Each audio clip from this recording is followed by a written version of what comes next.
একজন 40 বছর বয়সী গোলকিপার কিভাবে স্পেনের মতন একটা সমৃদ্ধ দলকে ঠেকিয়ে দিতে পারে, কিভাবে নজির স্থাপন করতে হয়, কিভাবে বড় দলের বিপক্ষে দায়িত্ব নিতে হয়, কিভাবে একটা দলের বিপক্ষে নিজেদের ফুটবলের, নিজেদের ক্যারিয়ারের, নিজেদের দেশের মান ইজ্জত রক্ষা করতে হয়, সব কিছুর উদাহরণ বোধহয় এই স্পেনের বিপক্ষে কেপ ভার্দে খুব ভালোভাবে দেখিয়ে দিল গোটা বিশ্বকে। আপনি কতটুকু অবাক হয়েছেন? কিভাবে আপনি আপনার ভাষা বা অভিব্যক্তি প্রকাশ করবেন? যত শব্দ বলবেন প্রত্যেকটা শব্দ বোধহয় আপনার জন্য কম হয়ে যাবে। যদি প্রথমার্ধ নিয়ে শুরু করি, প্রথমার্ধে যতগুলো চান্স ক্রিয়েট হয়েছে প্রত্যেকটা চান্সে গোল হবার মতন যথেষ্ট পরিমাণে সুযোগ ছিল, কিন্তু একজন গোলকিপার মনে হয় 4 হাত পাও দিয়ে না, এক পাশে তার ম্যানুয়েল নুয়ের দাঁড়ানো, আর এক পাশে থিবো কুর্তোয়া দাঁড়ানো, মাথার উপরে মনে হয় বুফন দাঁড়ানো, এবং সামনের উপরে কেসিয়াস দাঁড়িয়ে বলছে যে আমরা 4 জন তোমাকে মোটামুটি রক্ষা করার জন্য আছি। 4 হাত পাও দিয়ে কিভাবে একটা মানুষ পুরো একটা দলকে এক প্রকার খেয়ে দিতে পারে সেটাই বোধহয় দেখালো এই ব্যক্তি। ভিজিনহা, কি দেখালেন আপনি! আপনি যা দেখালেন এটা ব্রাজিল বলেন, আর্জেন্টিনা বলেন, অন্যান্য বড় দল বলেন, ফ্রান্স বলেন, স্পেন বলেন, প্রত্যেকটা দলের জন্য শিক্ষা একজন গোলকিপার কতটা গুরুত্বপূর্ণ হতে পারে। কেপ ভার্দেকে নিয়ে যদি আপনি এই মুহূর্তে প্রশংসা করা শুরু করেন, আপনার শব্দ ভাণ্ডার কমে যেতে পারে। দায়িত্ববোধ কাকে বলে? যখন সুযোগ পেয়েছি অ্যাটাক করেছি, যখন সুযোগ পেয়েছি তাদেরকে ম্যান মার্কিং করেছি, যখন সুযোগ পেয়েছি তাদেরকে একেবারে চেপে ধরেছি। কিভাবে?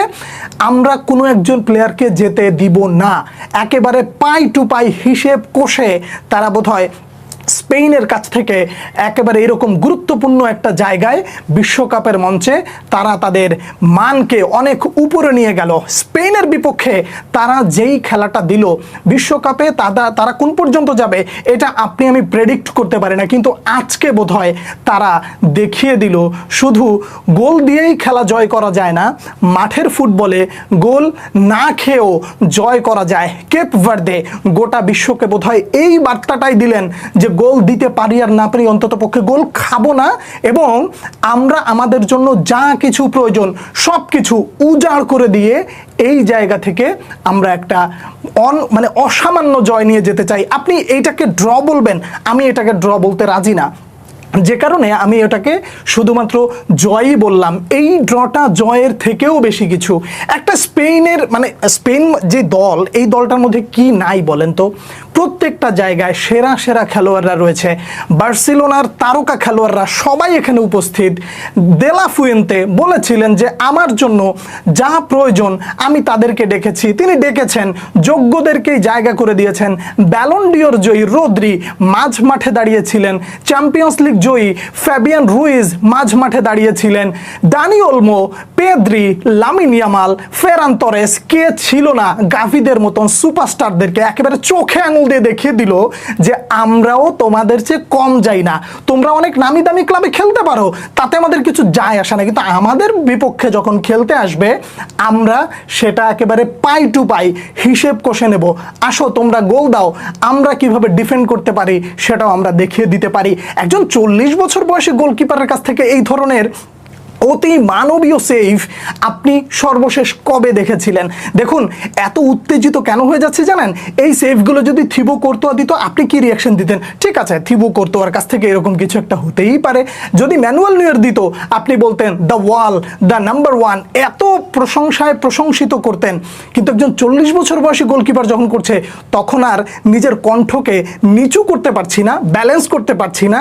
মনে হচ্ছে যে এইভাবেও আসলে ফুটবল খেলা যায়, এভাবেও মানুষকে অবাক করা যায়। কেপ ভার্দে আপনার হৃদয় জিতেছে।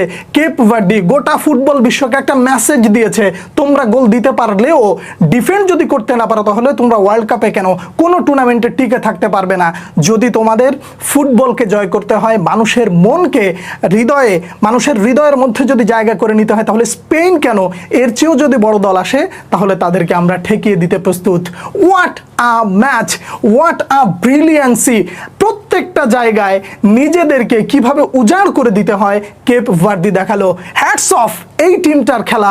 আপনি এরপরে যখন হবে তখনও দেখবেন তাদের দৌড় কোন পর্যন্ত থাকবে আপনি জানুন আর না জানুন, অন্ততপক্ষে এই ম্যাচটা আপনারা জীবদ্দশায় অনেক দিন মনে রাখবেন। কেপ ভার্দের খেলা কেমন লাগলো, স্পেনের এই মিসগুলো কেমন লেগেছে, নিশ্চয়ই খারাপ লেগেছে, কিন্তু কেপ ভার্দিকে নিয়ে আমি আপনার অনুভূতিটা জানতে চাই। যেইভাবে তারা সেভ দিয়েছিল ঠিক ওই মুহূর্তে আপনি কি করছিলেন, আপনার চোখের অবস্থা কি ছিল, আপনার মুখের ভাষাটা কেমন ছিল, বডি ল্যাঙ্গুয়েজ কেমন ছিল, প্রত্যেকটা জিনিস জানার অপেক্ষায় রইলাম। পরবর্তী ভিডিওতে দেখা হচ্ছে আবারও, সে পর্যন্ত অনেক অনেক ভালো থাকবেন। আল্লাহ হাফেজ।